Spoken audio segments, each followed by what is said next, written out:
Voilà, donc nous concluons maintenant notre marche depuis 6 semaines, donc chaque samedi où nous sommes en compagnie d'un des grands, ce que la tradition appelle, un des grands géants de la théologie du 1er siècle dans le christianisme, à côté de la tradition de Saint Jean, le grand théologien.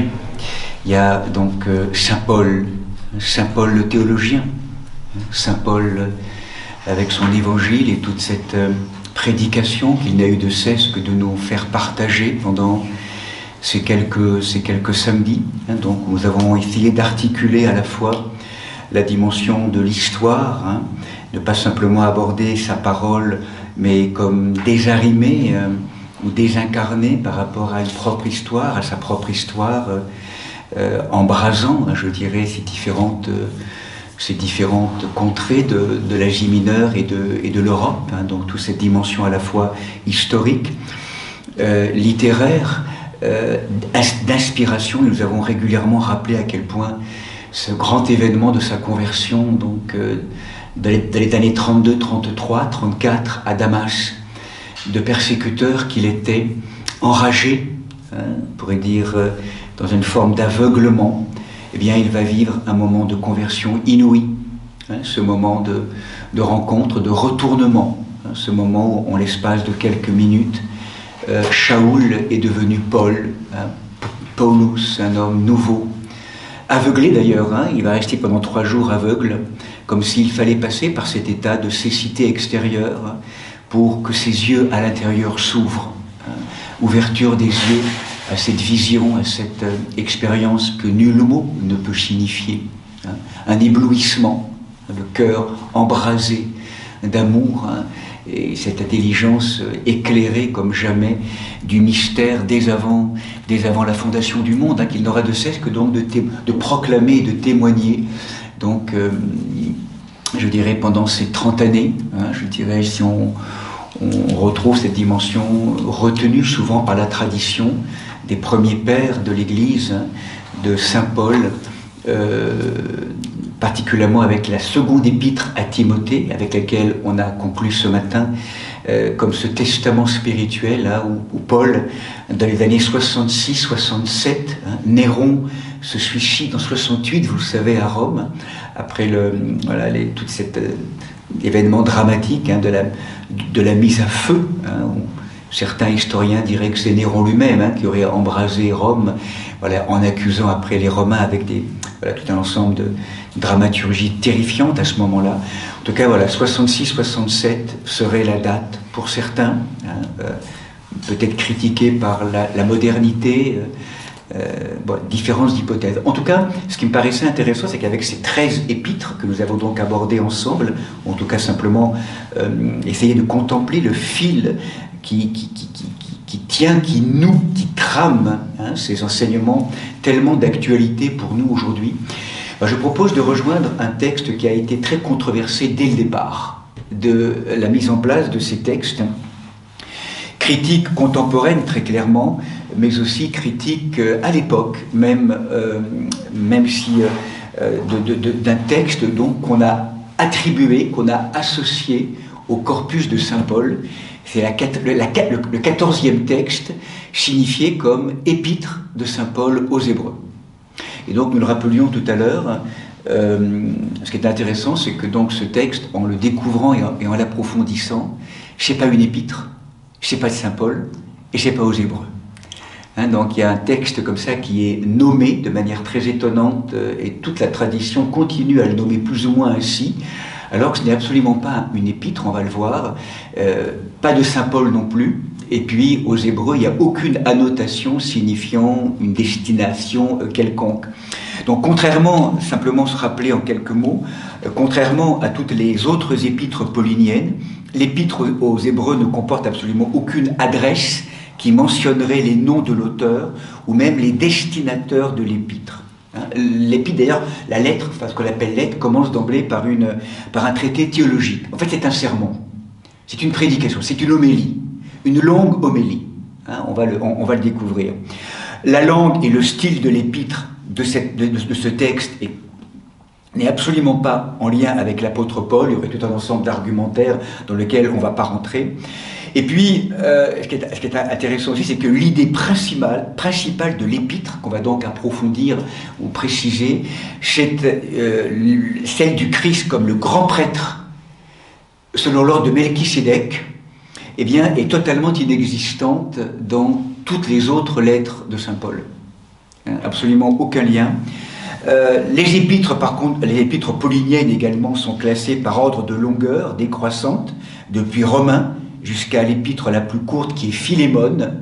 Et là, de manière étonnante, Hébreu est une épître qui arrive à la fin, 14e épître, comme s'il y avait toujours eu du mal à classer ce texte finalement. Et pourtant, on l'a vu, il y a quelque chose de paulinien dans le sens où, dans le dernier verset de l'épître, qui quand même fait 13 paragraphes, il y a ce mot, cette expression très paulinienne, « Frères, je vous engage à supporter ce sermon. D'ailleurs, je ne vous envoie que quelques mots. » Donc c'est peut-être les quelques mots que dit saint Paul, comme quelques mots qui demandent finalement et qui introduisent, on pourrait dire, qui invitent les communautés ecclésiales dont il a charge à ne pas faire fi de ce texte étonnant. Et donc, apprenez que notre frère Timothée a été libéré. S'il vient assez vite, j'irai vous voir avec lui. Saluez tous vos dirigeants, tous les saints. Ceux d'Italie vous saluent. Et donc, la grâce soit avec vous tous. On a l'impression que ces deux versets, ou trois versets, 22-25, sont de saint Paul. Comme si saint Paul cautionnait un texte qui a été écrit très clairement par une autre main, par une autre pensée. Donc certains y ont vu la patte de Luc, Barnabé, d'autres d'Apollos, ce prédicateur chrétien qui a beaucoup œuvré à Éphèse puis aussi à Corinthe. Bon, pas beaucoup d'argumentaires pour vraiment décider définitivement qui a écrit ce texte.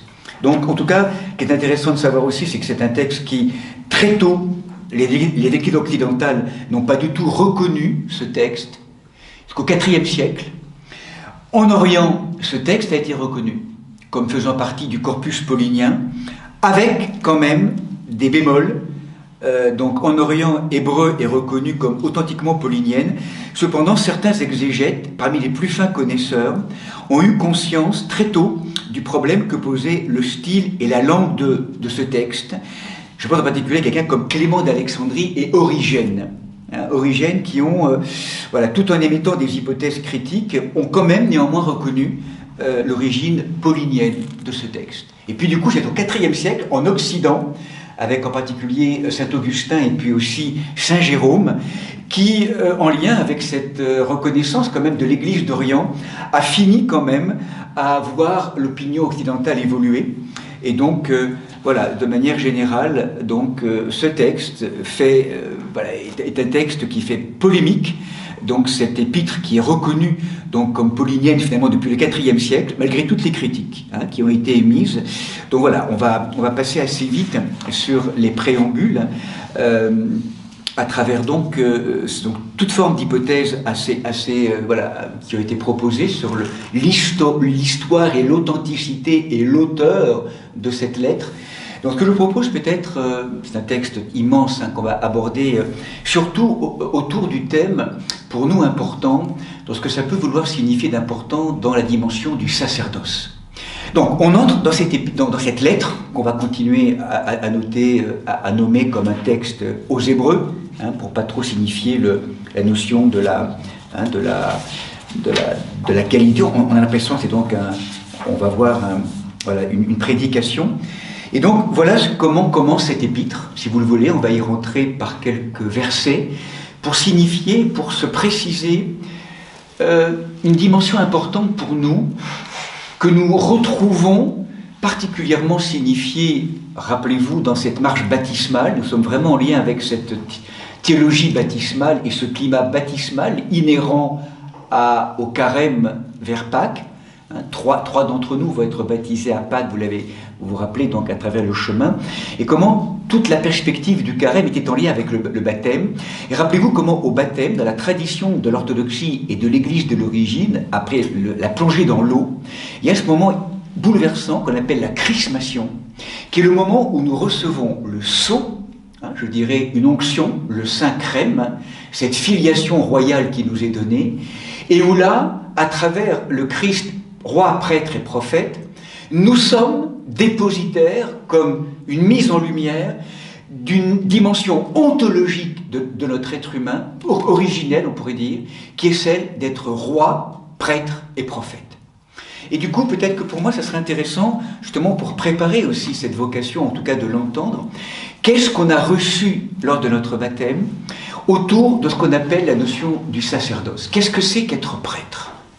Cette dimension inscrite dans nos profondeurs, qu'on soit homme ou femme d'ailleurs, même s'il y a un ministère de prêtre sacerdotal qui est institué, mais comment en fait l'Église, de manière générale, elle porte un sacerdoce royal, humain, hommes et femmes ensemble, et qu'est-ce que ça veut dire, ça, cette notion d'être prêtre profondément, intérieurement, ce qui n'exclut pas la notion de ministère institué, on va le voir, mais surtout, peut-être de se réapproprier, en tant que baptisé, cette notion de sacerdoce royal ensemble. Sacerdoce et royauté ensemble. Hein.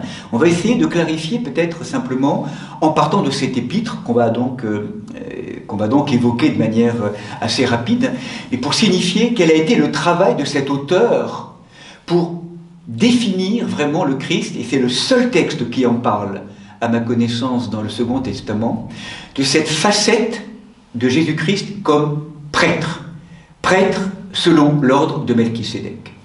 Hein, donc, simplement rentrer par la porte de cette épître, de cette lettre, de ce texte, à travers le titre, donc vous allez voir, il n'y a aucune adresse.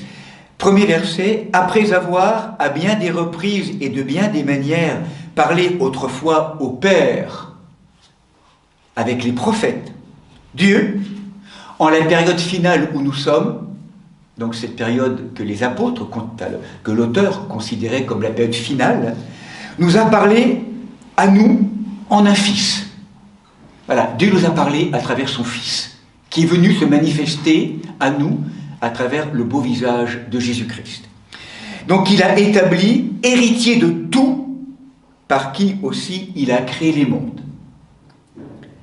Ce Fils est resplendissement de sa gloire et expression de son être. Et il porte l'univers par la puissance de sa parole, de son logos.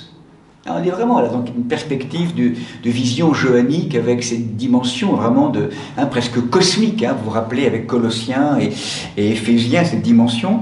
Après avoir accompli la purification de nos péchés, il s'est assis à la droite de la majesté dans les hauteurs, devenu d'autant supérieur aux anges qu'il a hérité d'un nom bien différent du leur.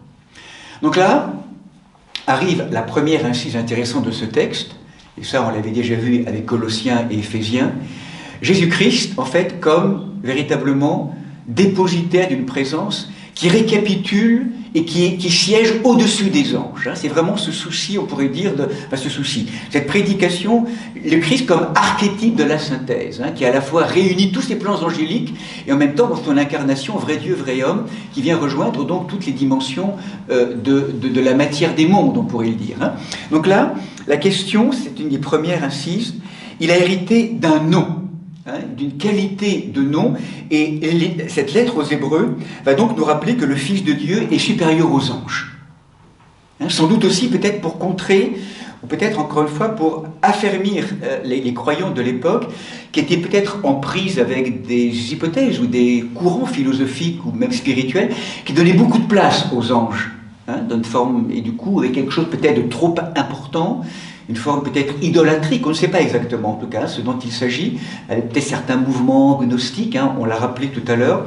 Donc là, toujours pareil, dans cette dimension de rectification ou d'ajustement, de garde du dépôt, de bien replacer l'ordonnancement dans l'univers de ce point de vue de la Trinité, où le Christ, donc le Fils de Dieu, est supérieur aux anges. Donc là, cet auteur très clairement, et fait un texte pour ça très intéressant, qui fait beaucoup de liens avec des versets et des passages du Premier Testament. Donc un exemple simplement, on ne va pas le développer, mais un exemple de cette lettre.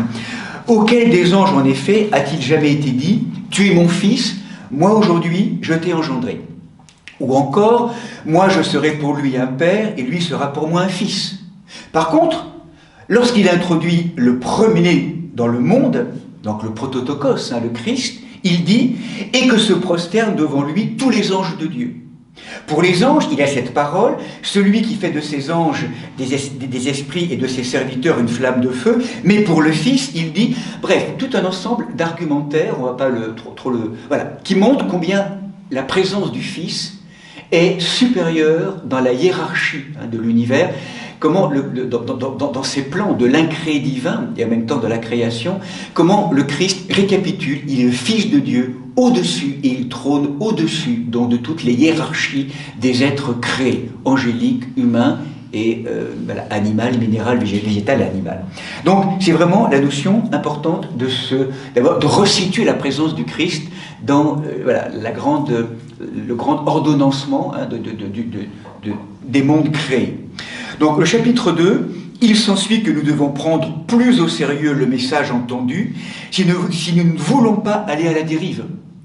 Entendez, ce que nous rappelle ce texte, entendez la primauté et la force bouleversante, inouïe du message du Christ mort et ressuscité. Il va nous le dire donc de différentes manières, peu importe après au niveau du texte. Bon, c'est un texte très riche, mais encore une fois, je ne le fais que survoler en fin de chemin pour entrer dans, voilà, pour accomplir cette parole. Il nous dit également, il nous rappelle qu'il est le frère des hommes, car ce n'est pas à des anges que le Seigneur a soumis le monde à venir dont nous parlons, mais il convenait en effet il convenait en effet à celui pour qui et par qui tout existe et qui voulait conduire à la gloire une multitude d'enfants que nous sommes, de mener à l'accomplissement, par ses souffrances de la croix, l'initiateur de leur salut. Car le sanctificateur et les sanctifiés ont tous la même origine, aussi ne rougit-il pas de les appeler frères. Nous sommes tous frères et sœurs, en Christ. Cette fraternité, donc là, saint Paul l'a beaucoup rappelé. Ainsi donc, puisque les enfants ont en commun le sang et la chair, eh bien lui aussi, Jésus, le Christ, Fils de Dieu devenu homme, a partagé la même condition afin de réduire à l'impuissance par sa mort celui qui détenait le pouvoir de la mort, c'est-à-dire le diable, et de délivrer ceux qui, par crainte de la mort, passaient toute leur vie dans une situation d'esclave. Tout un ensemble de thèmes qu'on a déjà abordé, le passage de l'homme ancien à l'homme nouveau, et par l'œuvre salvatrice du Christ qui se fait homme pour embrasser notre mortalité, notre finitude, hormis le péché, et sur la croix, nous acquérir, je dirais, cette vie nouvelle, greffée en Christ. C'est comme si nous pouvions, à ce moment-là, ouvrir un chemin, ou pouvait s'ouvrir un chemin de quitter cette humanité ordonnée à la finitude, à la mort et à tous ces lieux de manipulation, cet inconscient, tous ces corps de mémoire qui nous habitent, où désormais, dans la certitude et par la foi en Jésus-Christ, une autre issue, un autre devenir tissé d'espérance s'ouvre à nous. Nous ne sommes pas simplement les enfants d'une lignée mortelle, douloureuse et tourmentée, ou bienheureuse, ça dépend bien sûr d'où nous venons, en tout cas bienheureuse et douloureuse. Nous sommes les enfants d'un principe divin, d'une source d'amour, qui a accompli en plénitude son œuvre d'incarnation à travers le Fils Jésus-Christ, prototype de toute l'humanité, et qui en fait nous dit « ce que je suis, devenez-le, devenez je suis, mettez au monde je suis ». Dans cette plénitude d'amour, de joie, devenez des êtres capables, capax Dei, de recevoir cette grâce d'amour. On l'a donc beaucoup développé dans cette épître aux Éphésiens en l'occurrence et dans d'autres épîtres donc tout au long de notre marche. Et là, ce qui est intéressant, car ce n'est pas à des anges qu'il vient en aide, mais c'est à la descendance d'Abraham, et aussi devait-il en tout point se faire semblable à ses frères, afin de devenir un grand prêtre miséricordieux, en même temps qu'accrédité auprès de Dieu. Et là, pour effacer cette structure du péché, tous ces liens de mort qui nous habitent, qui nous manipulent, car puisqu'il a souffert lui-même l'épreuve, il est en mesure de porter secours à tous ceux et celles qui sont éprouvés. Hein, donc, il rejoint notre nature humaine, hein, vraiment pour vraiment nous rappeler que cette humanité souffrante, douloureuse, il l'a vécue. Il l'a vécue pour nous. Hein, c'est pas un Dieu qui est resté loin de, je dirais, au ciel. Il est venu s'incarner, nous rejoindre, pour que toutes les questions autour du malheur, de la trahison, de l'injustice, de la mort, toutes ces questions qui hantent et qui nous font mal, qui nous tourmentent, il les a fait siennes. Et il leur donne une réponse différente. Et que c'est pas ça qu'aura le dernier mot.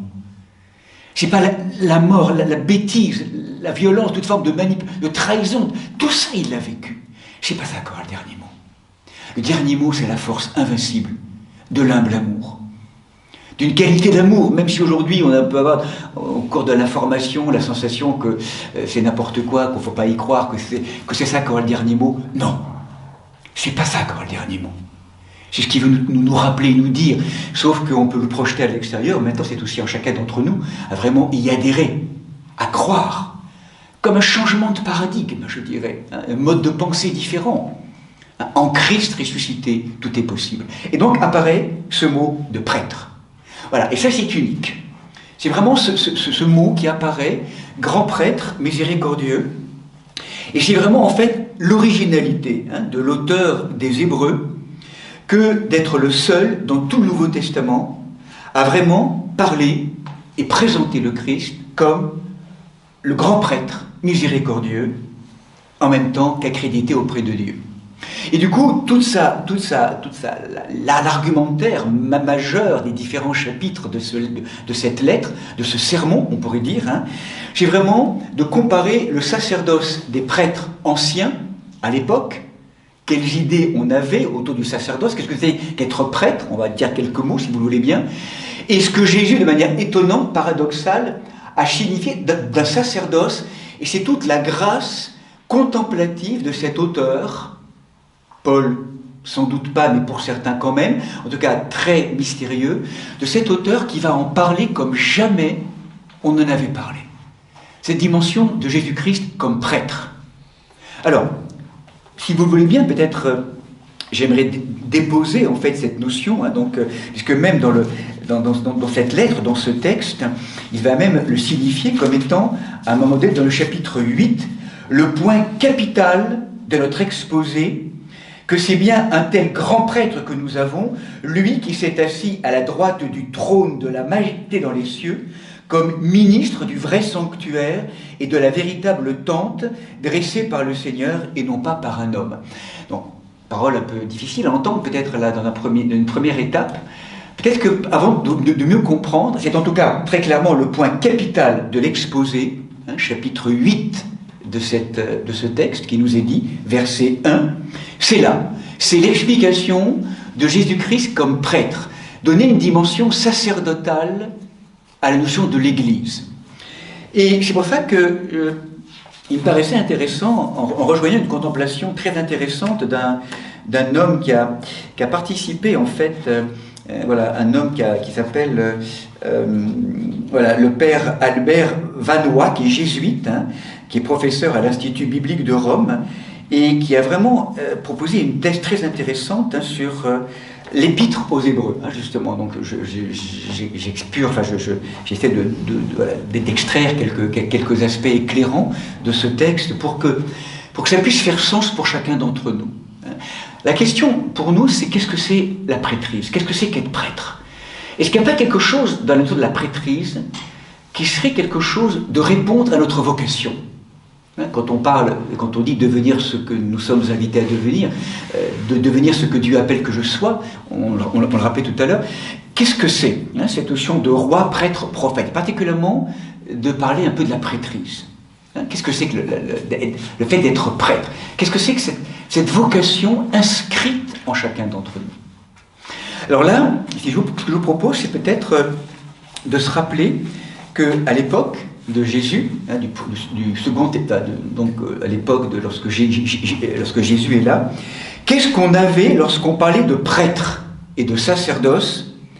On pensait spontanément, à l'époque, on va commencer par là, la notion du sacerdoce ancien, on parlait tout simplement de ces prêtres juifs qui immolaient des animaux dans le temple de Jérusalem. La notion sacrificielle, hein, quand on parlait des prêtres, ils avaient une fonction de, on va le voir, donc de sacrifice. On pouvait penser aussi aux prêtres païens, aux immolations d'animaux. En tout cas, il ne leur venait jamais à l'idée de ranger dans la même catégorie Jésus, ni non plus les apôtres de Jésus. La notion de prêtre, qu'est-ce que ça voulait dire à l'époque? Alors, les prêtres juifs, dans le Premier Testament, en fait, on les définissait, on pouvait... Les attributions de la fonction des prêtres à l'époque, il y a une énumération assez importante: sacrifice rituel, contrôle sanitaire, le tirage au sort, l'enseignement des décisions divines, attributions juridiques, les bénédictions. Bref, au-delà de cette dimension un peu hétéroclite et un peu hétérogène, il y avait quelque chose qui semblait important au niveau de la personne du prêtre à l'époque, une action qui était fondamentale. C'était une relation qui conditionnait, une posture qui conditionnait toutes les relations. La fonction du prêtre était de nourrir ou d'être un médiateur entre l'homme et Dieu. La notion de relation interpersonnelle. Comme si, on pourrait dire, la fonction du prêtre est une fonction de faire le pont et le lien entre la matière et la lumière, diront certains, mais surtout entre le monde de notre humanité et le monde divin, avec différentes manifestations très hétérogènes de cela, mais c'est ça qui est important. C'est vraiment nourrir le lien, d'être le trait essentiel de leur situation, c'était vraiment d'être des gardiens ou de nourrir, ou d'être spécialiste ou expert, on pourrait dire, ou compétent, de la relation entre l'humanité et le monde divin. Ça, c'était cette fonction de prêtre. Et là, devant cette notion-là, en tant que prêtre, vous sentez bien, première posture de l'humanité, c'est de dire non, tout ça n'existe pas, donc on pourrait dire, on refuse la dimension religieuse de l'existence, jusqu'à nier l'existence de Dieu. Donc il n'y a aucune notion, aucune raison que prêtre existe à ce moment-là, hein, ça n'a pas de sens. Première situation possible, Dieu vient chez lui et les chrétiens ne le reçoivent pas. Hein, l'athéisme, toutes ces logiques de construction qui sont là. Deuxième approche possible, c'est une attitude apparemment positive, mais je dirais qui pourrait confier une espèce d'individualisme religieux, où en fait on s'ouvre théoriquement à la relation à Dieu, et en même temps on met des limites, c'est-à-dire qu'il y a un espace où Dieu va peut-être pouvoir, je dirais, me concerner, mais tous les autres espaces, c'est un petit peu réservé à l'humain, comme si on dissociait, je dirais, dans ces moments-là, on ouvre la porte à Dieu, on pourrait dire, c'est un peu plus positif, mais c'est loin d'en faire la relation fondatrice et fondamentale, qui nourrit tous les espaces et toutes les relations. Et donc, le troisième aspect maintenant, une troisième solution, par rapport à cet humanisme athée, diront certains, ou cet individualisme religieux, il y a ce moment où là, le prêtre, sa vocation, c'est vraiment d'ouvrir l'existence entière de l'humanité à la présence divine. Sa vocation, elle est là, au service de cela. On pourrait dire que le prêtre, à ce moment-là, le prêtre est quelqu'un qui a une responsabilité sociale des rapports avec Dieu. Il est au service du groupe dans son ensemble, et par voie de conséquence au service de chacun, pour tout ce qui concerne et ce qui touche la relation avec Dieu. On pourrait dire que là, il y a une fonction qu'on appelle de médiateur. Médiateur, fonction médiatrice, hein, de pont, hein, on pourrait dire. Alors concrètement, ce qui va être intéressant, c'est comment ça va s'incarner, cette histoire. Les peuples anciens, mais aussi le peuple d'Israël, ont bien compris la difficulté finalement d'adéquation entre une matière tellement loin de ce chemin de consécration et puis la présence divine. C'est pour ça que l'homme se sent pris de panique et finalement on pourrait dire que c'est comme s'il fallait qu'il y ait quelqu'un qui soit spécialisé, on pourrait dire, pour pouvoir entrer sans dommage en rapport avec une présence parfois tellement bouleversante, d'un feu dévorant tel que le peuple hébreu le reçoit au cœur du mont, par exemple au sommet du mont Sinaï. On pourrait dire que le prêtre, à lui-même à être imprégné de sainteté, c'est-à-dire, on pourrait dire, grâce, et particulièrement grâce à une consécration. La consécration, donc, du coup, est rituelle, et dans la tradition, il y avait une espèce de séparation, je ne sais pas comment dire. C'est comme si, en fait, au cœur du peuple, on met à part une tribu qui sera consacrée au service de Dieu, pour tous. Au sein de la tribu, on met une famille qui a une part particulière, et puis, au cœur de la famille, un prêtre qui est séparé du monde terrestre, au moyen d'une consécration qui va donc d'emblée le transporter et faire qu'il va donc être, chez son travail, faire le lien entre le monde de la matière et le monde du sacré. Et la fonction du prêtre, à travers l'onction, les vêtements spéciaux, le bain, à travers différentes choses, vous le sentez, eh bien, c'est de pouvoir, toute sa vie, être ordonnée pour être le médiateur avec le divin, dans des actions ascendantes, pour venir mettre au nom du peuple, au nom de tous, une rencontre avec Dieu qui est soumise aussi à un lieu, et puis la notion de sacrifice, et c'est là où la notion associée au prêtre, c'est le sacrifice, et le sacrifice intéressant, il faudrait le laver en fait de ce qu'on dit sacrifier, sacrifice, de la notion je dirais faire un sacrifice, c'est une espèce de privation. À l'origine, le mot sacrifier, le mot purifier, faire du pur. Pacifier, faire la paix. Sacrifier, faire du sacré. Sacrifier, le sacrifice, sacrificere, c'est faire du sacré. Rendre toute chose sacrée. Sacrée. Cette sacralisation de la matière. Le lien au sacrifice. Et donc, le prêtre était invité justement, parce que c'est aussi un homme, qui donc est aussi un homme, quelque part, malgré les cérémonies, il reste homme terrestre, et c'est comme si donc, par le biais d'animaux extérieurs, dont il va prendre le sang à travers tout un ensemble de rituels, il va offrir, à travers cet animal, un acte sacré, donc c'était la manière dont c'était proposé à l'époque, sacrifier, on pourrait dire, à l'animal extérieur, c'est pas de cet animal du sacré, l'offrir à travers donc tout un ensemble de rituels, de préparation, donc avec un lieu particulier, rendre le lieu aussi profane, le lieu saint, tout un ensemble de cérémonies qui faisaient qu'en l'offrant à la grâce de Dieu, pour le peuple, si le sacrifice était agréé, il y avait la réponse du Seigneur sur le peuple qui était donc dans cette demande, à travers, on pourrait dire, des dons de Dieu, un pardon, différentes instructions ou des enseignements divins, ou même différentes bénédictions qui sont donc portées à la manière donc où le prêtre, vous le sentez bien, est donc cette présence centrale qui permet la montée à travers sa prière, à travers son offrande, à travers son immolation, à travers également les chants, les rituels, et permettant du coup aussi, dans cette ouverture, de préparer le peuple à recevoir le don de Dieu, à travers des bénédictions, des grâces. Et du coup, vous sentez bien, dans la phase descendante, c'est comme la bénédiction qui vient sacraliser la matière. La fonction du prêtre, du coup, est une fonction de médiateur, on est d'accord, mais aussi une fonction de sanctificateur de la matière. Comme si, grâce au prêtre et grâce à son action, où il est sélectionné, où il est donc choisi pour être toujours au rendez-vous, on pourrait dire, de l'histoire dans sa dimension humaine, il a été choisi pour cela.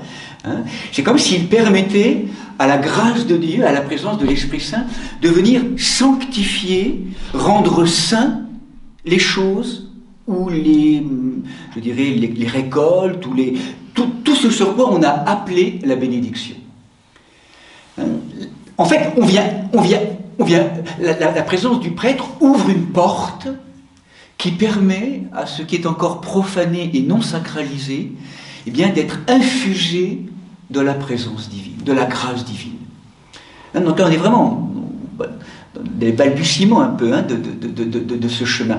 Mais c'est comme ça que c'était vécu, qu'il y avait un lieu privilégié, un lieu particulier, avec des rituels particuliers, avec une posture particulière donc de ce prêtre donc, qui appelait sur le monde des bénédictions et la grâce de la sainteté. Donc rappelez-vous, la sainteté, en hébreu, kadosh, littéralement veut dire ce qui est autre, totalement autre, dont on n'a pas la perception.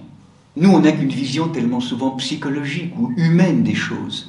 La sainteté de Dieu, c'est, on pourrait dire, son altérité, quelque chose de totalement autre et nouveau que personnellement je ne connais pas.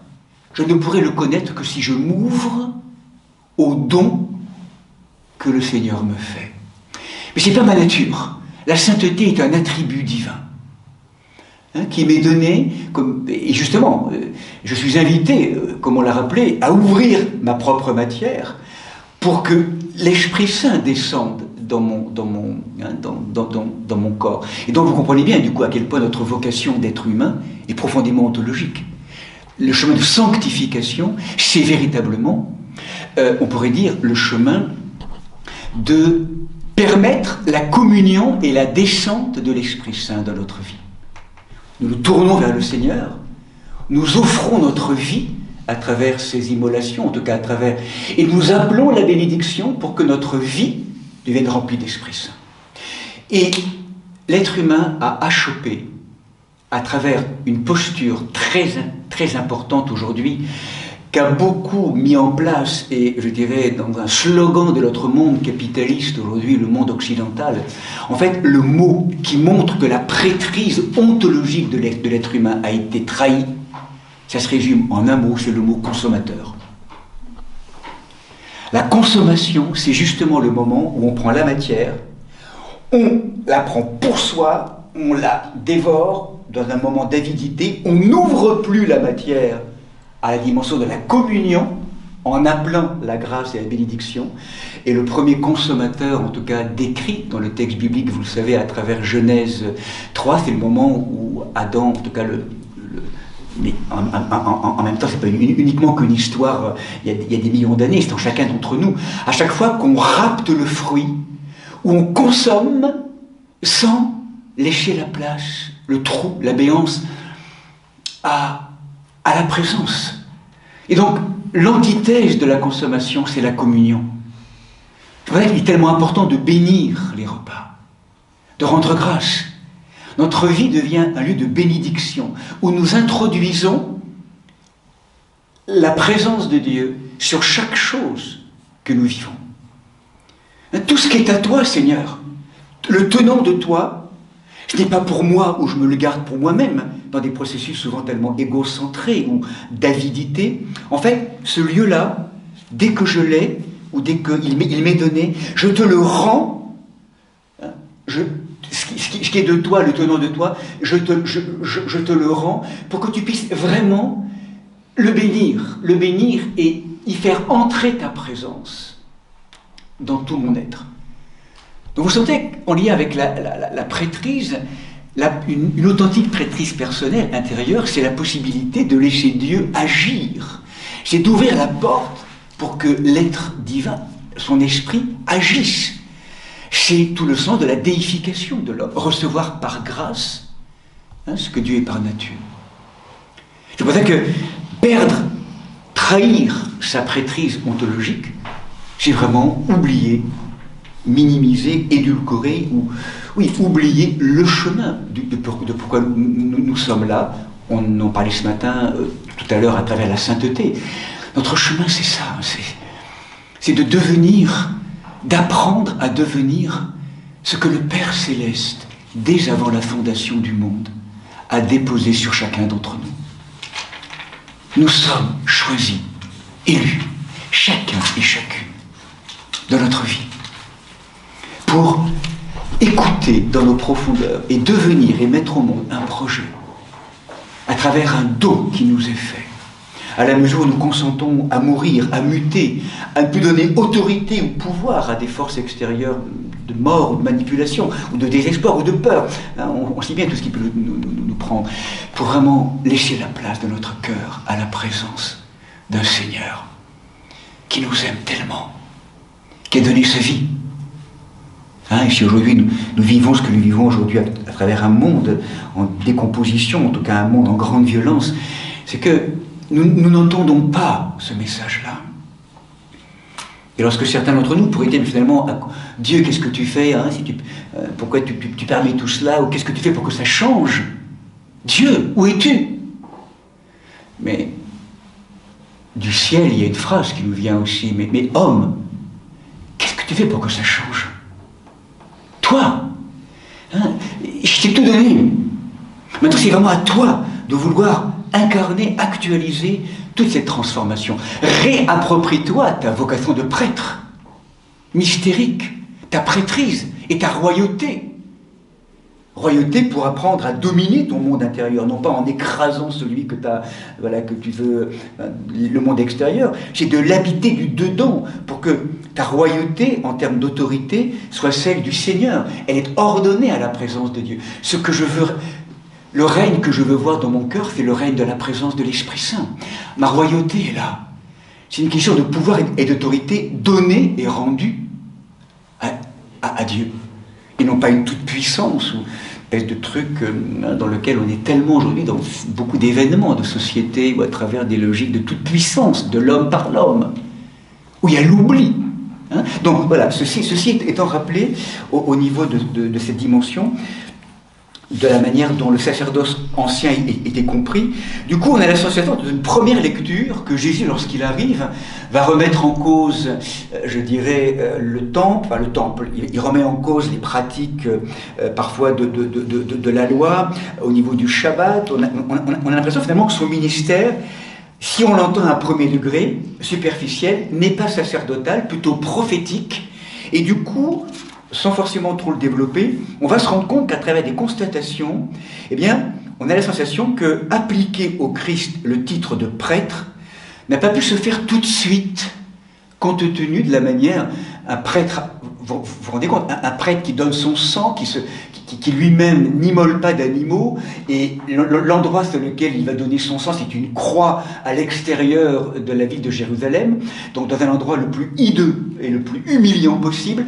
Comment cet homme pourrait être le visage, à l'époque, du visage qu'on se faisait habituellement du prêtre, dans un lieu saint, avec un autel et avec toute la dimension qu'on avait de l'image sacerdotale. On n'a pas compris, il me semble, au départ, en tout cas c'était peut-être comme ça, cette image du prêtre. Parce qu'en fait, et ça avait toute la grâce de l'épître, de la lettre, de l'auteur aux Hébreux. C'est de montrer à quel point, en vérité, le sacerdoce du Christ est un sacerdoce qui nous prend en creux et que l'autel sur lequel il est en train d'agir, c'est la croix. Que le sang, c'est pas un sang de l'agneau ou d'un animal extérieur. Lorsque à Pâques, on dira notre Pâques est immolée, à Pâques, lorsque Jésus vient se donner, en fait, il prend la place de l'agneau. C'est son propre sang. L'auteur de l'épître aux Hébreux, je dirais, ouvre la perspective et montre à quel point Jésus, qui n'est pas partie de la famille des Lévitiques, tribu de Lévi, qui étaient normalement les prêtres de l'époque, est gratifié d'une prêtrise et d'une médiation de manière absolument inouïe, éternelle et bien supérieure à tous les sacerdoces qui avaient été vécus jusqu'à l'époque, jusqu'à maintenant.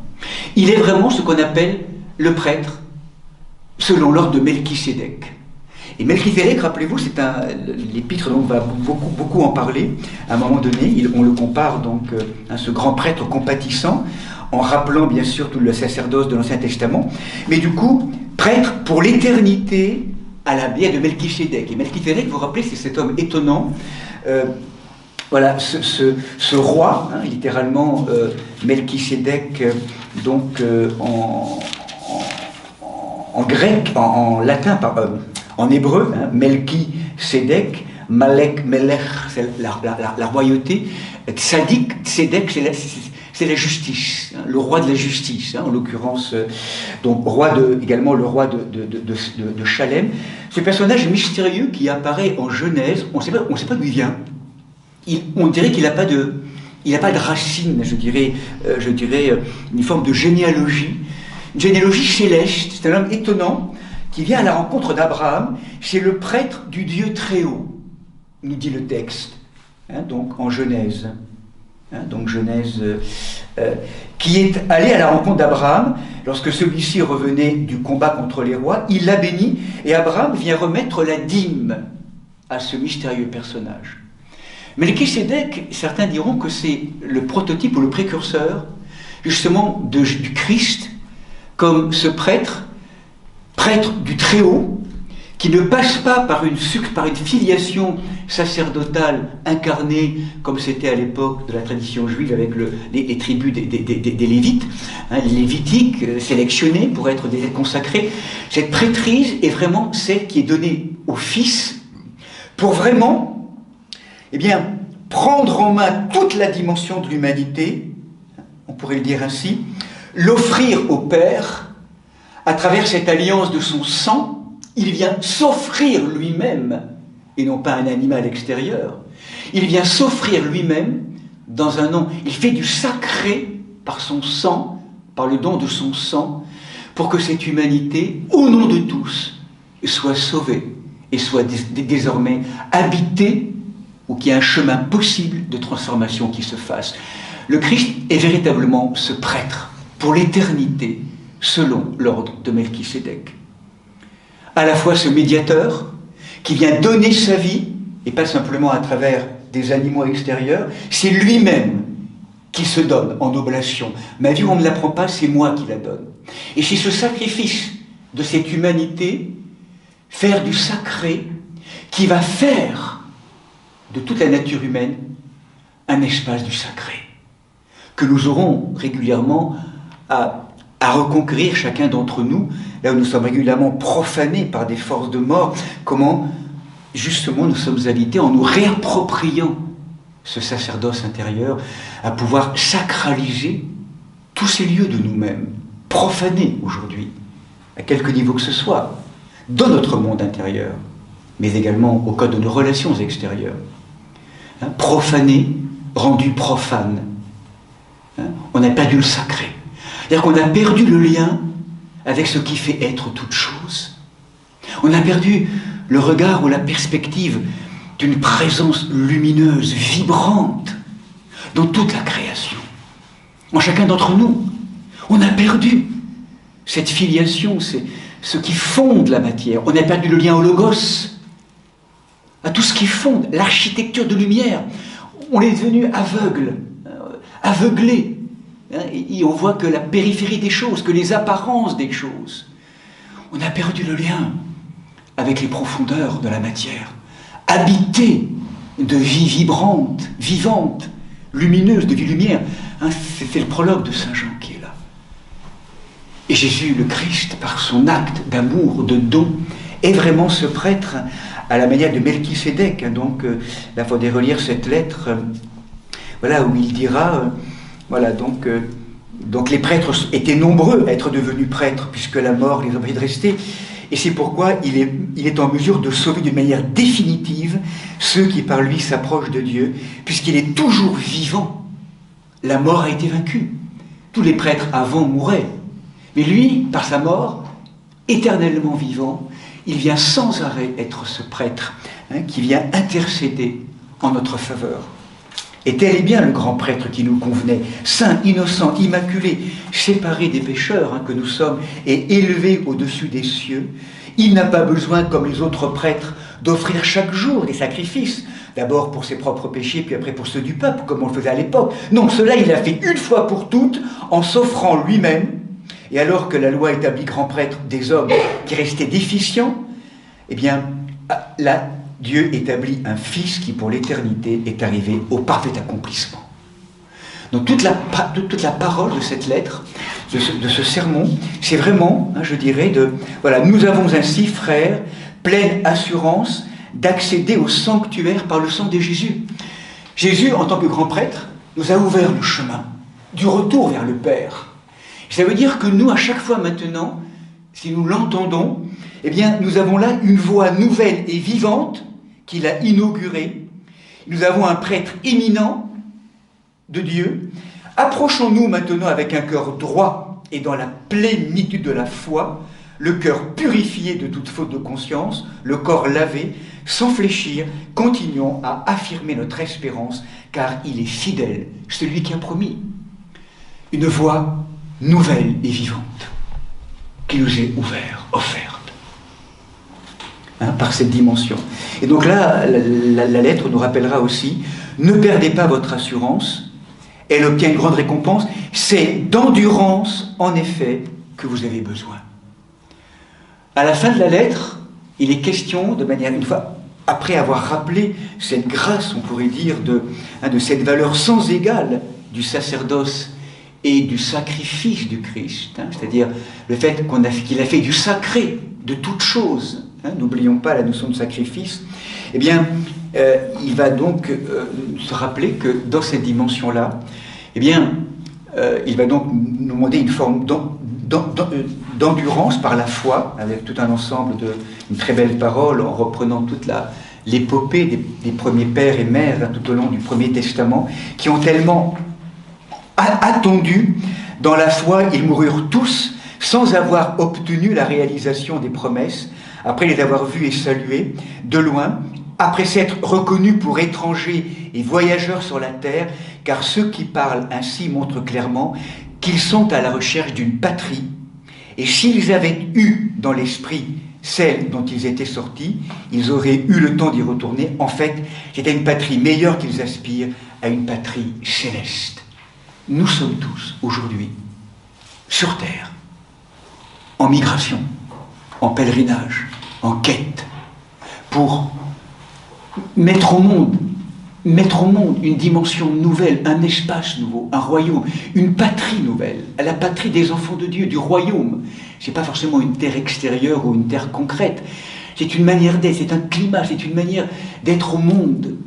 Cette terre, cette patrie qui souvent nous expatrie du monde, et qui nous fait vivre, tout en étant au cœur du monde, découvrir qu'on est dans le monde et qu'on n'est pas de ce monde.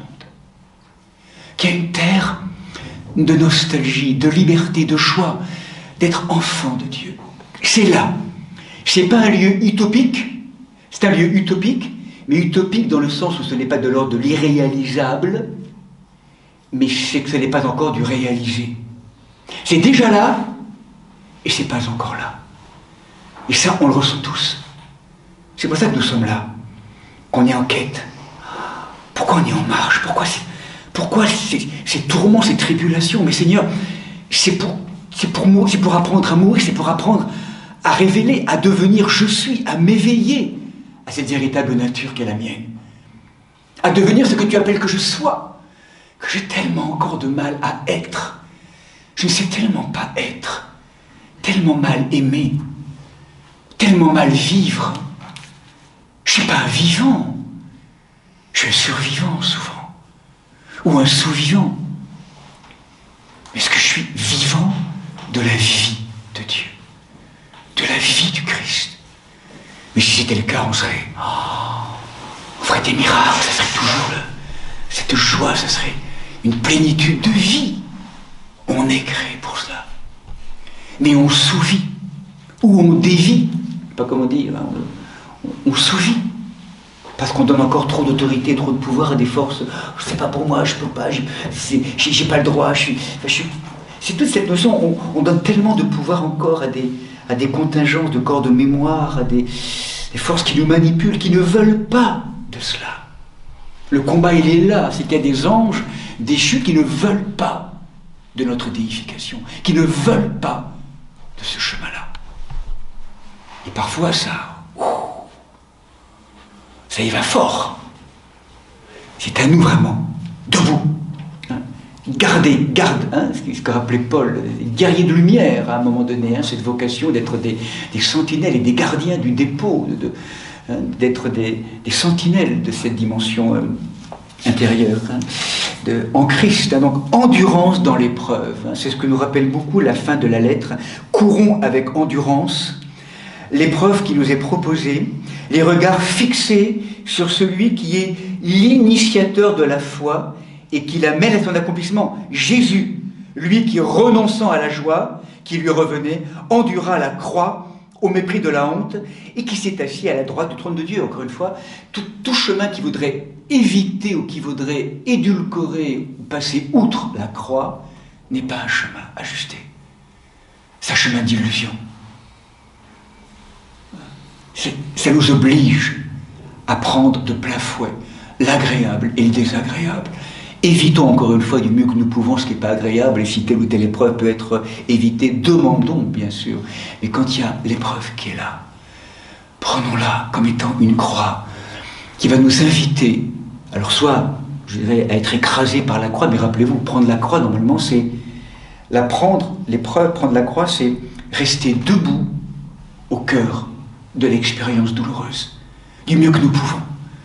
De découvrir que ce n'est pas simplement moi qui porte la croix, c'est le Christ qui porte ma croix, ou je porte la croix du Christ. Enfin, voilà, c'est en tout cas l'épreuve qui m'est demandée d'accomplir et d'accueillir pour la transformer comme un lieu d'émergence d'amour, d'acceptation d'abord. Enfin, il y a tout un chemin tellement douloureux, tellement difficile pour beaucoup, pour chacun d'entre nous. Les croix de maladie, de toutes ces morts, ces injustices, ces arrachements perpétuels. C'est toute cette prédication qui nous est proposée là, et du coup, à la fin du texte, nous avons la notion donc, faites des pistes droites, à travers ce texte, redressez donc les mains défaillantes et les genoux chancelants, et faites des pistes droites, donc l'invitation vraiment, recherchez la paix, la sanctification, veillez à ce que personne ne vienne à se soustraire, qu'aucune racine amère ne se mette à pousser à cause du trouble et à infecter ainsi la communauté. Donc il est très rigoureux aussi, Paul, l'auteur, qu'aucune racine amère ne se mette à pousser. Veillez, donc à ce qu'il n'y ait pas de débauche, etc. Donc tout un ensemble de paroles, et puis après donc la définition de la vraie communauté, que l'amour fraternel demeure. N'oubliez pas l'hospitalité, souvenez-vous de ceux qui sont en prison, comme si vous étiez prisonniers, que le mariage soit honoré de tous, que l'amour de l'argent n'inspire pas votre conduite, contentez-vous de ce que vous avez, car le Seigneur lui-même a dit, souvenez-vous de vos dirigeants, qui vous ont annoncé la parole, imitez leur foi, en tout cas pour ceux qui sont vraiment les personnes qui vous dirigent, pas forcément politiques, mais les guides ou les pédagogues, donc dans la foi. Jésus-Christ est le même hier et aujourd'hui, il le sera pour l'éternité. Ne vous laissez pas égarer par toutes sortes de doctrines étrangères, car il est bon que le cœur soit fortifié par la grâce et non par des aliments qui n'ont jamais profité à ceux qui en font une question d'observance. Donc voilà, tout un ensemble de choses. N'oubliez pas l'entraide communautaire, obéissez, voilà, soyez dociles, ainsi pourront-ils le faire avec joie. Priez pour nous, car nous avons conscience d'avoir une conscience pure avec la volonté de bien nous conduire en toute occasion. Faites-le, je vous le demande instamment, afin que je ne vous sois plus vite rendu. Donc, l'épître ou la lettre se termine comme ça, un long sermon sur la dimension du sacerdoce. Pas de destination hébreu. Paul apparaît très clairement par moments en filigrane, en tout cas dans les derniers versets c'est le cas. Et ceci donc pour vous rappeler, on nous l'avait abordé pour conclure, que finalement derrière tout cela, et dans la reconnaissance de ce sacerdoce en Christ, c'est que nous, en étant baptisés, greffés avec la chrismation, la Pentecôte personnelle, le moment du sacrement de la chrismation, c'est comme si nous recevions, par l'onction sainte, quelque chose de Jésus-Christ qui se greffe à nous, en étant passé par la mort-résurrection, par le baptême, la chrismation ou la confirmation. On reçoit une onction, c'est comme si on recevait un sceau, le sceau de la présence à laquelle nous sommes désormais, à laquelle nous appartenons. Je suis un membre du corps du Christ. Je t'appartiens, Jésus. Mon corps ne m'appartient pas, c'est à toi. Et si vraiment je laisse ta présence infuser et informer mon cœur, mon sang, mon corps, progressivement, je vais réapprendre à devenir roi. Parce que toi, tu es roi, ontologiquement. Et tu m'as créé à l'image de Dieu, Père, Fils, Saint-Esprit. Le Père m'a créé à l'image de Dieu. Je suis roi, reine, de manière ontologique. Et ma royauté, c'est que dans le règne, il m'est donné un règne intérieur, un royaume, que j'ai à habiter par amour, pour que en moi ce soit le règne d'une autorité divine qui soit là, et non pas l'autorité du moi qui veut tout manipuler ou manigancer comme il veut. Je laisse la place à cette autorité de service. Et ça, cette royauté, je peux la vivre à la mesure où à chaque fois qu'il arrive en moi quelque chose, ces animaux intérieurs, colère, violence, mauvaise pensée, ou critique, ou jugement, ou peur, ou tout ce qui peut m'habiter en fait, ou jalousie, ou toutes ces notions, une espèce de rancune qui est là, ces animaux intérieurs finalement que j'ai été amené avant à immoler à l'extérieur, c'est comme si maintenant ces animaux, dans ce travail intérieur, j'avais à les offrir. Ne plus en faire simplement en disant ouais, pourquoi, c'est de la faute de l'autre. Non, là ce qu'il y a en moi, je l'offre, je l'ouvre, et je l'offre, je l'immole, je le rends sacré. Toutes ces énergies qui m'habitent, qui ont été profanées, manipulées, dévorées, je les rends sacrées. Je les rends sacrées, parce que si je les rends pas sacrées, c'est une énergie dévoyée, et c'est de cette énergie-là dont se nourrissent les forces de l'ombre, ces forces diaboliques, en chacun d'entre nous. Reconsécration, sacralisation de tous ces animaux intérieurs, qui fait qu'à travers ce travail bien ordonné sur soi, en offrant dans la patène de mon cœur et de mon corps, moi-même, mais aussi la lignée que je porte, mais aussi le monde, je vais appeler Seigneur ta grâce pour que ce soit sanctifié. Par mon chant, par ma louange, par ma prière, j'appelle ta présence sur le monde. Et je fais advenir le royaume, le nouveau.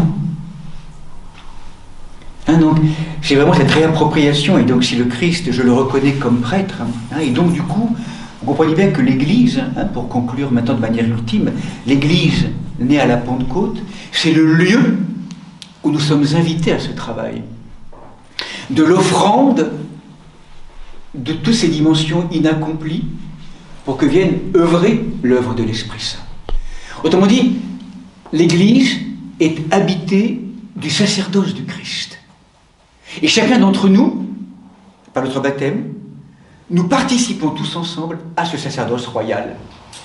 Nous sommes là, ici, en Église, participants de la vocation du Christ prêtre, confiant sans arrêt et immolant sans arrêt l'inaccompli. C'est en chacun d'entre nous qu'on est invité à le vivre.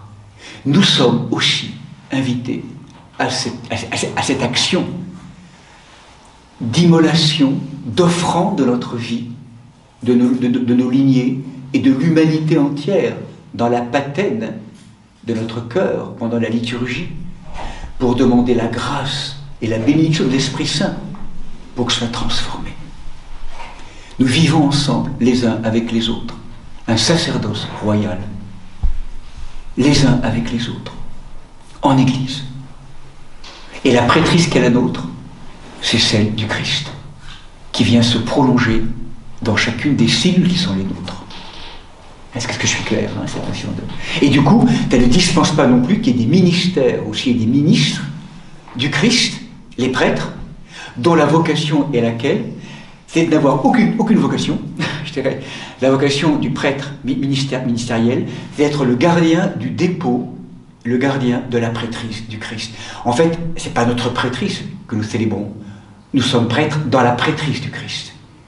Nous offrons notre corps, notre cœur, pour que la prêtrise du Christ, et c'est l'unique prêtre dans l'Église, vienne se signifier. Donc à travers les personnes que nous sommes, ministérielles, et en même temps le sacerdoce, qui est le sacerdoce de l'Église, en tout cas le sacerdoce royal ensemble. Par le baptême, c'est ce que nous recevons. Cette vocation de prêtrise vraiment est éminemment importante pour qu'on reprenne bien en main aussi cette dimension qui a souvent été délaissée, ou peut-être pas assez comprise, ou peut-être pas assez intégrée. Voilà, donc c'était un petit peu ce que nous proposait cette lettre, donc avec toute son exigence aussi qui est là. Mais c'est une beauté, une vocation qui est la nôtre en fait, qui est vraiment tellement forte. Donc voilà, je propose simplement on reverra tout cela, on approfondira. Ce sont des approches régulièrement qu'on approfondit pour retrouver cette force qui était là présente et tellement prégnante dans les premières communautés chrétiennes. Voilà, quelques minutes, puisque le temps de l'office approche là maintenant de la paniquide.